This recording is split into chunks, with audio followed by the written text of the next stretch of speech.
दोस्तों, the cinema show का नया एपिसोड लेकर मैं हाजिर हूँ। आइए फटाफट जानते हैं कि सिनेमा की दुनिया में क्या कुछ हो रहा है।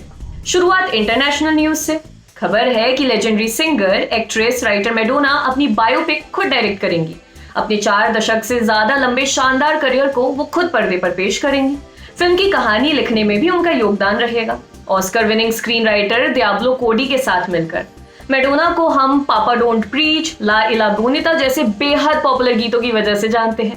80 और 90 के दशक में उनकी जबरदस्त फैन फॉलोइंग हुआ करती थी।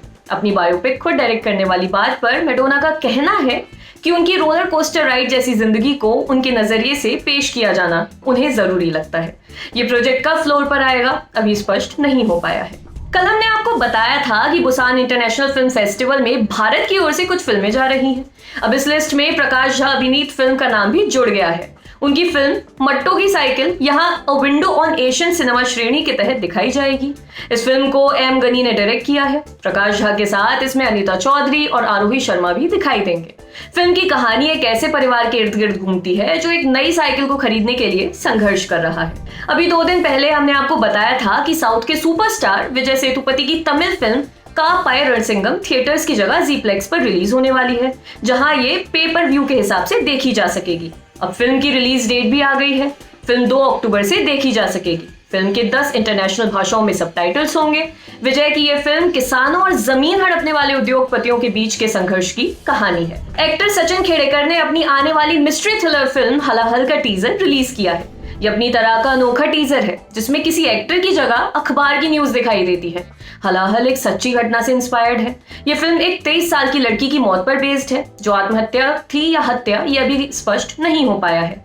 फिल्म में सचिन खेड़ेकर के साथ वरुण सोबती भी दिखाई देंगे, जिन्हें हमने हाल ही में वेब सीरीज असुर में देखा था। कल हमने आपको कुछ मीडिया रिपोर्ट्स के हवाले से खबर दी थी कि popular YouTuber carry Minati big boss 14 में दिखाई दे सकते हैं। आज इस खबर पर कैरी मिनाटी का स्पष्टीकरण आया है। उन्होंने एक ट्वीट करके स्पष्ट किया है कि वो बिग बॉस में नहीं जा रहे हैं। पहले कुछ मीडिया रिपोर्ट्स में कहा जा रहा था कि कैरी बिग बॉस में हिस्सा लेने के लिए मुंबई पहुंच चुके हैं। अब कैरी का स्पष्टीकरण आने के बाद अटकलों पर विराम लग गया है। बाकी इस केस में जो भी अपडेट्स आएंगे हम आप तक जरूर पहुंचाएंगे। बॉलीवुड एक्ट्रेस रिया चक्रवर्ती की विच हंटिंग पर बॉलीवुड के सेलिब्रिटी खुलकर बोल रहे हैं। अब इस मामले में देश के मीडिया के नाम एक खुला खत लिखा गया है।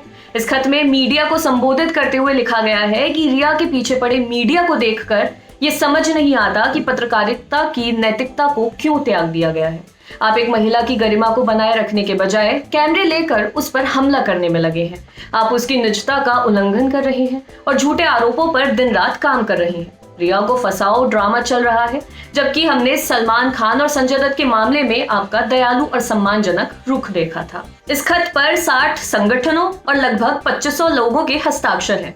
बॉलीवुड से इसमें सोनम कपूर, जोया अख्तर, गौरी शिंदे, अलंकृता श्रीवास्तव, अंजू महेंद्रू, अमृता सुभाष जैसे नाम भी शामिल हैं। जया बच्चन ने फिल्म इंडस्ट्री को बदनाम करने वाली बात पर तीखी प्रतिक्रिया दी है। उनकी बात के समर्थन में कुछ सेलिब्रिटीज आगे आए हैं। तापसी पन्नू ने तारीफ करते हुए कहा है कि जया बच्चन ने कील के एन माथे पर हथौड़ा ठोका है।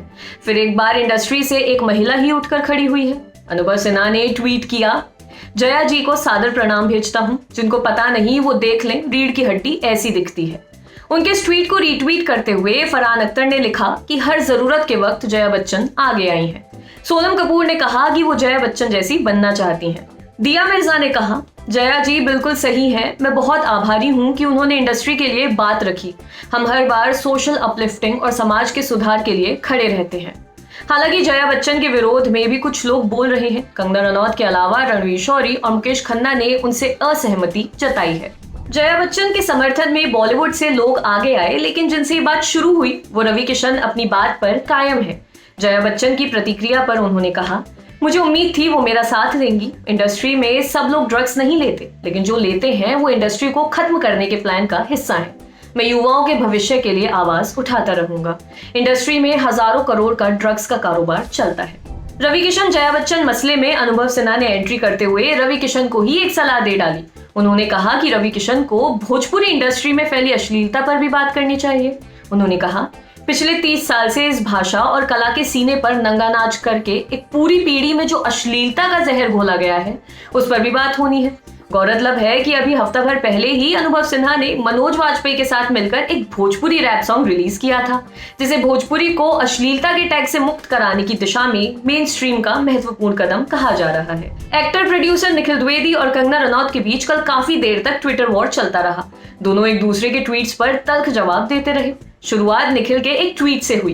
कंगना की इस बात पर निखिल ने प्रतिक्रिया दी कि इंडस्ट्री करण जौहर या उनके पिता ने नहीं बनाई। लिखा, इस तर्क से फिल्म जगत के भी एक एक व्यक्ति ने सारे भारतवर्ष का निर्माण किया है। हर चीज में हमारा भी उसी तरह योगदान है। आपको बनाने में भी, आपकी फिल्मों की टिकट भी हमने खरीदी है।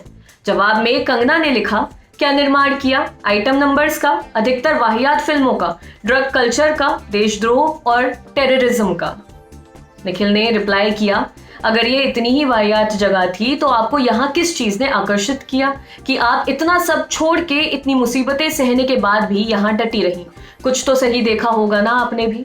इस पर कंगना ने कहा, जी मैं आकर्षित हुई क्योंकि जो माफिया यहाँ लोगों पे अत्याचार और जुल्म कर रही है उसकी पोल एक दिन खुलनी थी। इस पर निखिल ने कहा कि कंगना भी जानती है ये सत्य नहीं है। उधर एक अपडेट ये भी है कि कंगना ने बीएमसी से अपने टूटे ऑफिस के मुआवजे में 2 करोड़ रुपयों की मांग की है। आखिरी खबर थोड़ी रोमांचित करने वाली है। हो सकता है तापसी पन्नू शाहरुख के साथ स्क्रीन शेयर करती दिखाई दे। फिल्म फेयर में छपी एक रिपोर्ट के मुताबिक तापसी राजकुमार हिरानी की अगली फिल्म में शाहरुख के साथ नजर आ सकती हैं। अगर ये खबर सही निकलती है तो दोनों के फैंस खुशी से झूम उठने वाले हैं। कुछ अर्सा पहले आई तापसी की फिल्म बदला को शाहरुख ने ही प्रोड्यूस किया था। हालांकि दोनों ने पर्दे पर अभी तक साथ में काम नहीं किया है। जाहिर सी बात है कि फैंस को इस खबर की कंफर्मेशन का बेसब्री से इंतजार रहेगा।